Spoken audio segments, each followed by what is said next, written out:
morning, everybody, on this Sunday morning. First day of the full Saturday of college football is behind us. And for those of you watching today and those of you watching a little bit later on, this is an impromptu. This is the kind of thing you do when you lay awake at night after an amazing anniversary weekend. Jessica and I celebrated 26 years of meeting each other last night. And you lay awake at night and you think, one, about the game, and you think about Texas losing to Ohio State by a touchdown. And then you think about, I can't quite sleep. Maybe I'll check what people are saying on Twitter. And it's always a mistake. And those of you who've been following what Andy and I do on this show a lot of this is really driven by reactions of people online. So I thought I would offer up a little bit of Longhorn Copium this morning. Andy is not joining us. He'll talk a lot about A&M and UTSA when we get together on Tuesday. We'll be live for our regular show on Tuesday this week, Tuesday, and then Friday again. But Longhorns go and lose 14-7 to Ohio State. Those of you who are have a pulse know that. It's weird. Let me just start by saying why it's weird to be a Longhorn fan compared to being a fan of the Astros. Okay. I would suspect that being a graduate of University of Texas and then therefore like bleeding orange in a way that I can't just like turn it off, is like similar to being a Yankee fan, where the entire sports world of that sport, it's like being a Cowboys fan, and that I do know about the entire sports, but I don't care about them as much. I don't know, but the entire sports world watches the result of a Texas game, and the majority of them want them to lose and are ready on the keyboard to go and say some things and chime in and make comments. And to it's frustrating as a fan because you're like, well, but your team's like way worse, and your team struggled against UTSA for the majority of that game, or in the baseball playoff, your team didn't even make the playoffs, but still, you got to look at it as its own kind of compliment. So. Yeah, but the worst are the Longhorn fans who have already given up on a season in which there are 3 moments, despite how rough Arch played, that could have absolutely changed the outcome of that game. And I'll break down a few of them. And a lot of this is not going to be about Arch Manning because everybody's talking about Arch Manning. And I will remind regular listeners of the show that when we did do our pick show on Friday, I did not pick Texas to win. And I think I've been on record a couple of times saying that I believe that Arch Manning is going to deliver a Longhorns a national championship in the 2026-27 season. I think Texas will make the playoffs. I think they will play in the SEC championship game, but I don't know that this year is the year. And I do think that if Arch ends up leaving, it's because he did do those things. But I did not pick Texas to win yesterday. I picked them to lose by 3, and I kind of was doing the whole home field advantage deal and how that works. So they lost by a score, and I just don't think, I had made a mistake on the show of longing for the days of the BCS, but the difference is, in the days of the BCS, this probably would have ended Texas's season. And the reality is, going forward, everything that the Longhorns want is still way out in front of them. We don't have to look very far to look at the fact that Ohio State lost to Northern Illinois last year, a directional school, and won the national championship. So the sky is falling thing is really, really silly. And especially I think when it's based on just performing how Arch played. And those of you who do remember, I was never an anti-Quinn Ewers guy. I thought Quinn should have started. I believe that you have the veteran guy out there. It is laughable to me to see so many people now say they missed Quinn. And I'm not a, what do the kids say? I don't keep receipts. But the reality is I saw those same accounts wanting Quinn benched for Arch Manning. If you go back and look at old conversations that Andy and I had, my only time I wanted Quinn to not play when it was clear he was still injured. And it turns out he had been injured the whole year, but that's a whole other conversation. I'm not going to spend a lot of time talking about the fact that Quinn did short arm a lot of throws, and he did throw flat footed a lot, and he did miss some open guys. Okay. All of those things are things that we all saw and can be chalked up to two things, neither of which have anything to do with whether or not he's a talented quarterback or not. Because I don't think you become I don't think the hype train gets as big as it did if people don't see talent with Arch Manning. And yeah, people can be wrong, but you can see all the opposing fan bases, Aggie fans, Sooners, all taking their victory lap as if we couldn't go back in time 3 years and they would have given a testicle to have Arch pick them. Okay, so a lot of that stuff is just so disingenuous, excuse me. Yeah, Arch did not play very well yesterday. He had a couple of throws in the runs that will remind you of why he has gotten all the hype that he's gotten, but he didn't play well. He missed wide open guys. He threw behind people. He threw short, and some of that can be chalked up to just the mental errors on Arch's part, or the not making the throws that were pretty easy. We don't know how they practice. We don't know how much the defense really plays a role in how they practice. So it takes a second to get used to those things. It's also the kid's third start, and you have to allow for the fact that the moment might be bigger than him. And it's what's funny is the discourse between what they're saying about Arch, what they're saying about Sayin in Ohio State, because I don't think Sayin played that great. I mean, he had the one throw that really, really was a really good play, but it's had everything to do with the receiver making an incredibly athletic catch while double covered by Longhorns. So I'm not trying to diss the guy's play, but I don't know that the difference is that huge that the media has completely overreacted.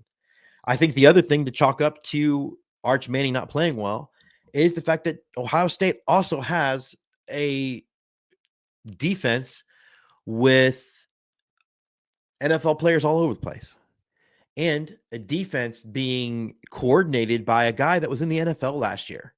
There was no way to actually prepare for this game with things on tape. So I'm not going to throw the baby out with the bathwater. I made the comment to Jessica. I wish I'd put it out on social media so people wouldn't think I was lying to them. But I made the comment to Jessica that there is a world where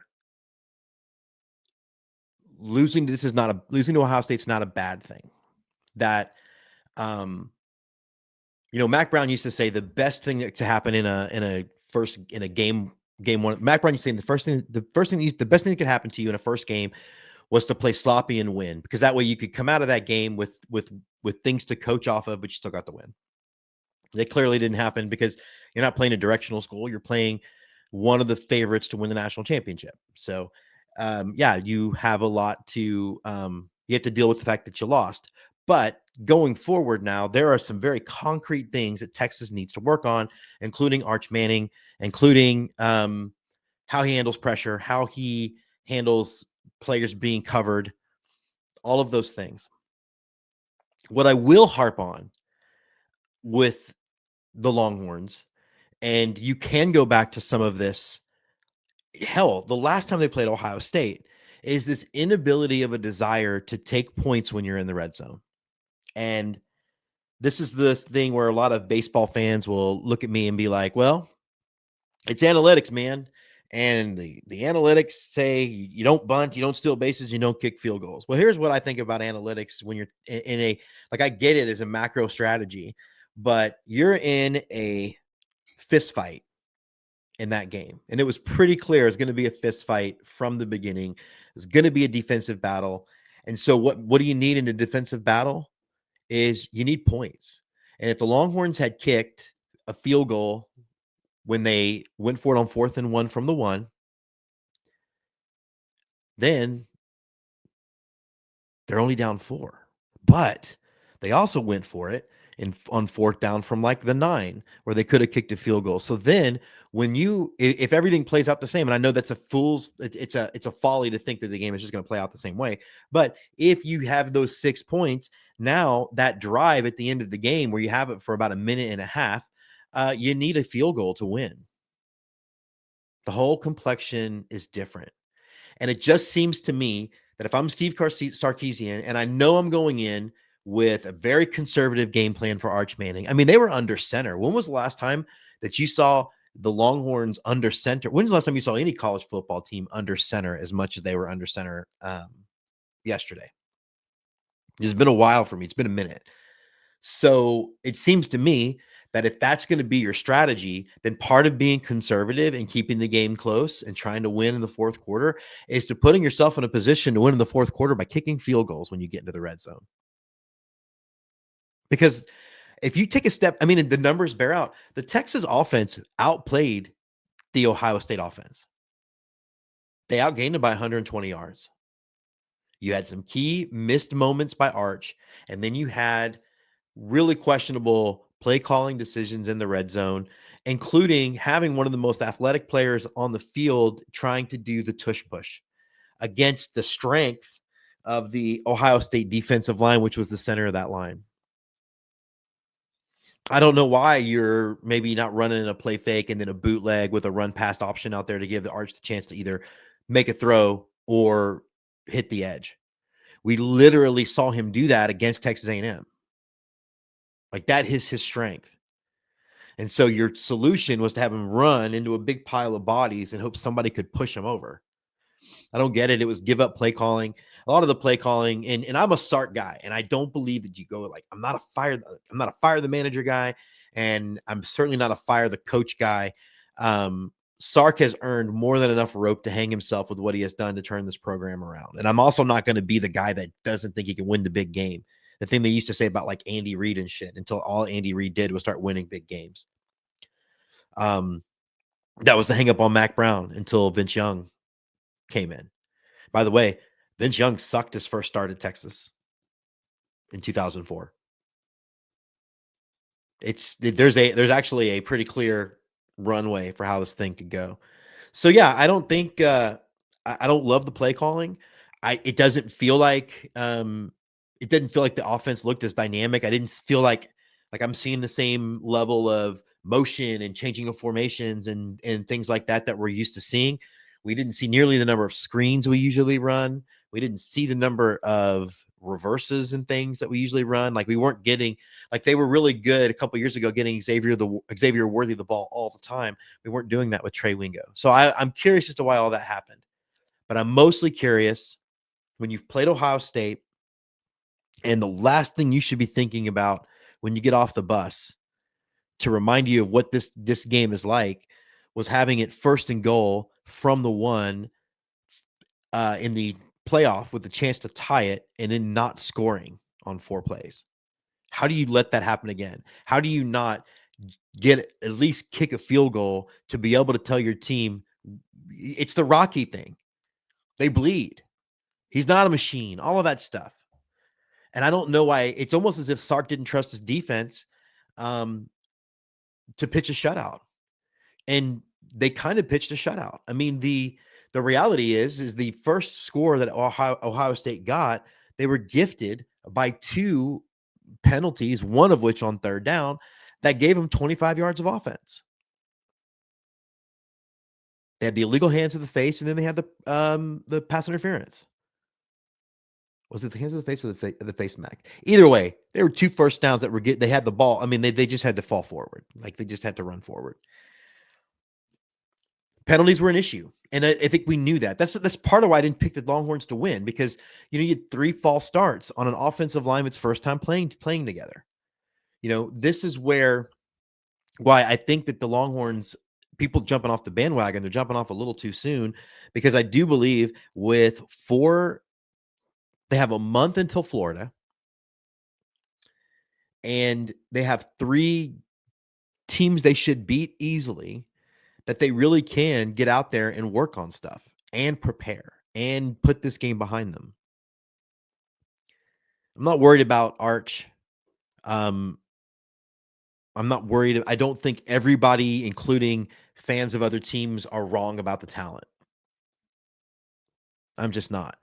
I just think that we also have to recognize that there's only one Superman, and he was flying around in theaters this year, and he's not wearing 16 for the Longhorns. So, yeah, there's going to be some natural growing pains and some natural things to get used to, and it just sucks that it happened to him on this first biggest of stages. Everybody believes that the Longhorn offense misfired at almost every level, and they lost by a touchdown. And I'm about to talk a little bit about the Astros here in a second, but the reality is defense travels. And if that is the defense that the Longhorns have, they're not going to face an offensive player like Smith for Ohio State. They're not going to face that the rest of the year. So I expect the Longhorns to be exactly right where they are. And then Andy's going to come on the show on Tuesday and tell you that he's not exactly happy with the effort that the Aggies had. And yeah, they were in a fist fight for 2.5 quarters against UTSA. So I don't know what Oklahoma did, because I like to pretend that Oklahoma doesn't exist. But if anybody wants to chime in, it's watching and tell me if Oklahoma won or not. I'm not worried about Oklahoma. Florida's going to be a tough game, but you got a month to get prepared for it. And Georgia's going to be a tough game, but you've got months to get ready for that thing.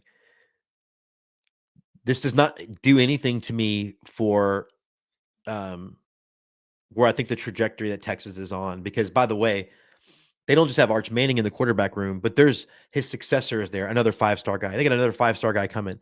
The Longhorn program is going in a direction, and because of the fact that money now over the table runs things, that they're not going anywhere. They're going to break through. I believe they'll break through with Arch Manning, but if they don't, this is the kind of program that you're not going to have a hard time getting talent, because A, the money is there, but also you want to be the guy that can bring this program back. And so, maybe this is the maybe Arch isn't VY. Maybe Arch is that Chris Sims, Major Applewhite era that led to getting VY, and VY is on the roster somewhere. I don't know. I don't know what the solution is. I personally, again, going to go back to my I thought the Longhorns would go 10-2 this year and make the playoffs. I guess I thought the one would be Georgia at Georgia. But I do believe that Arch Manning, if he stays for next year, and I mean, let's be honest, nothing about yesterday says he should come out to the draft. I believe that Arch Manning is going to take Texas to a national championship. I just think it's going to be next year. And I have not ran from that prediction at all.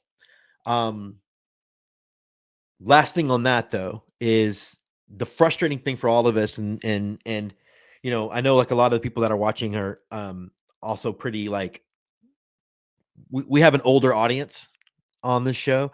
And part of that comes with experience and understanding things. That Arch Manning next week will come out and he will destroy San Jose State, and all of this hype will be back on, because they need something to talk about, and being real about it isn't necessarily what sells things. It's about being of the moment. They're already crowning this Just Saying guy. Is that his name? I'm just saying. I wish his first name was Just. What was it? I don't know. But and he did a really good job managing his team, but he wasn't spectacular, because you know why? Because you had two really good defenses going. So that's your copium. Here's your copium for the Astros. I know that a lot of people don't want to hear that hey, the Astros lost, but so did the Mariners. But here's the thing. It's September tomorrow. There are about, I don't know, I'm going to stall while I look up exactly how many games are left. But the reality is the Astros have a 3-game lead. The schedule is 100% as far as the calendar goes on the Astros side. Each teams have 26 games left. Now, right now, the Astros schedule seems to be a little bit more difficult than the Mariners, but that will change once, it just sort of changes every day because of reasons. But the Astros have 26 games left in a 3-game lead, and they're 6-4 in their last 10. Why did it take me a long time to add that together? I went to film school. They're 6-4 in their last 10. So the reality is, yeah, you're trying to get to the playoffs. You're trying to win the division. At this time in September, every time the Mariners lose and the Astros, even if the Astros lose, it's a good thing. It's obviously a great thing when both of those things happen. And the offense has not looked good at all for 4 games, but the difference is the pitching has been great. And so part of that big losing stretch the Astros had games where they had 4, 5, 6, 7 runs, and 4 runs should win a game. But guess what? They didn't, because the pitching wasn't good. I would much rather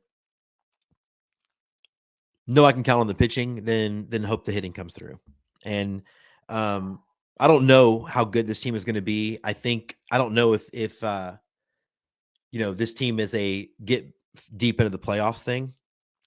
Former member of our show, you're only deluding yourself if you care about the division. No, the division is literally the only way to see if your team was good through a 162 game season. We cannot in one hand call the playoffs a crapshoot, and then in another hand say that the best team always wins the World Series. So we have seen it as Astros fans when the best team in Astros history lost the World Series in 2019 to a team that was rolling the dice. So yeah, the measure of this team 20 years from now is going to be whether it won the division or not, or if it won the World Series or not. Because if it loses, I guess no, or if it wins the AL. So like your three measuring sticks are: did you win the division? Did you win the AL? Or did you win the World Series? If you don't do any of those things, then your season was a waste. So making the wild card is not just as good as winning the division. And you're only saying that because you're a big pussy, I guess. I don't know. You're only saying that because you are trying to rationalize to yourself. Winning the division matters. It's the only thing you can control right now. And the Astros are doing that.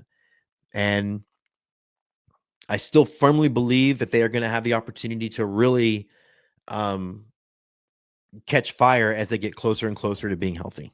So that is going to be it for me for today. Andy and I are going to be back on Tuesday because we're taking Labor Day off.